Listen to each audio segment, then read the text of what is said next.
एक बार यमराज जी अपने एक देवदूत को पृथ्वी पर एक औरत की आत्मा लेने भेजते हैं।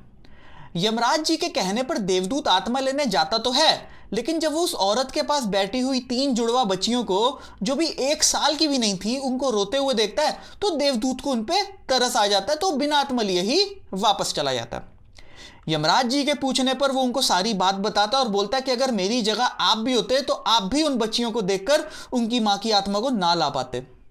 अब देवदूत की बात सुनकर यमराज जी को बहुत गुस्सा आता है और बोलते हैं, तू होता कौन है ईश्वर की योजनाओं पे शक करने वाला? तुझे जो काम कहा था तुझे वो करके आना चाहिए था। अब तेरा दंड यह है कि तू पृथ्वी लोक जाएगा और जब तक तू वहां के लोगों की और अपनी मूर्खता को समझकर 3 बार हंस नहीं लेता तब तक तू वहीं रहेगा। देवदूत दंड स्वीकार कर लेता और पृथ्वी लोक पर चला जाता है। लेकिन उसके दिमाग में अभी भी यह बात होती है कि जब मेरी गलती ही नहीं है तो मैं हंसूंगा क्यों अपने आप पे। एक सड़क पर बिना कपड़ों के बैठा होता है कि एक हरिया नाम का जूते बनाने वाला, जो भी बच्चों के लिए सर्दियों के कपड़े खरीदने गया होता है, उसे इस हालत में देखता है तो उसे उस पर दया आ जाती है। अब उसे ये पता तो होता नहीं है कि वो सड़क पे बैठा हुआ कोई आम व्यक्ति नहीं है बल्कि एक देवदूत है। तो वो जिन पैसों से अपने बच्चों के लिए कपड़े लेने गया होता है वो उन पैसों से उसको कपड़े जूते वगैरह ले देता है और साथ ही साथ अपने घर आने को भी बोलता है।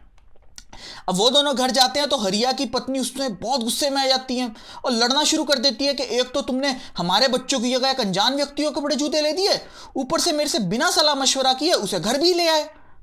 ये सारी बातें सुनकर वो देवदूत पहली बार हंसता है, सोचता है कि इन लोगों को बिल्कुल भी नहीं पता कि मैं असल में कौन हूं और मेरे इनके घर आने से आगे चलकर इनको कितना ज्यादा फायदा होने वाला है। अब उन लोगों के घर रहकर वो जूते बनाना भी सीख लेता है और इतने शानदार जूते बनाता है कि पूरे देश भर में उसके बनाए जूते बहुत प्रसिद्ध हो जाते हैं और देखते ही देखते हरिया भी बहुत अमीर हो जाता है। अब एक दिन एक राजा की तरफ से एक जूते बनाने का ऑर्डर आता है। उस राजा ने स्पेशल इंस्ट्रक्शंस दिए होते हैं कि ये बहुत कीमती चमड़ा है, जूते बनाने में कोई गड़बड़ नहीं होनी चाहिए और जूते ही बनाने हैं, गलती से भी चप्पल ना बन जाए। अब उस जमाने में यह मान्यता होती है कि जो भी व्यक्ति मरेगा उसे चप्पलों में विदा किया जाएगा। हरिया के ढंग से समझाने के बाद भी वो देवदूत जूतों की जगह चप्पलें ही बनाता है। ये देख हरिया देवदूत को लाठी से मारना शुरू कर देता है कि तेरी वजह से अब राजा तेरे को तो मृत्युदंड देगा ही और मुझे भी मार देगा। अब मैं क्या करूं, मेरे बीवी बच्चों का क्या होगा? इस बार देवदूत दूसरी बार हंसता है। अभी हरिया देवदूत को जली कोटी सुना ही रहा होता है कि राजा का एक सेवक दौड़ता दौड़ता उनके पास आता है और बोलता है कि राजा जी स्वर्ग सिधार गए हैं और उनको विदा करने के लिए जूते नहीं चप्पल ही बनाने हैं। यह सुन हरिया को बहुत पछतावा होता है और देवदूत के पैरों में गिर जाता है और माफी मांगता है।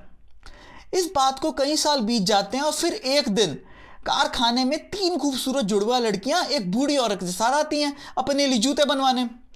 देवदूत उनको देखकर समझ जाता है कि वही लड़कियां हैं जिनकी कुछ साल पहले मां मरी थी। उस बूढ़ी औरत से पूछने पर वो बताती है कि इनकी मां 25 साल पहले मरी थी, उसके पास इनको दूध पिलाने तक के पैसे नहीं थे। मेरी भी कोई अपनी संतान नहीं थी तो मैंने इन लड़कियों का पालन पोषण किया। अब इन लड़कियों की एक ऊंचे खानदान में शादी होने जा रही है।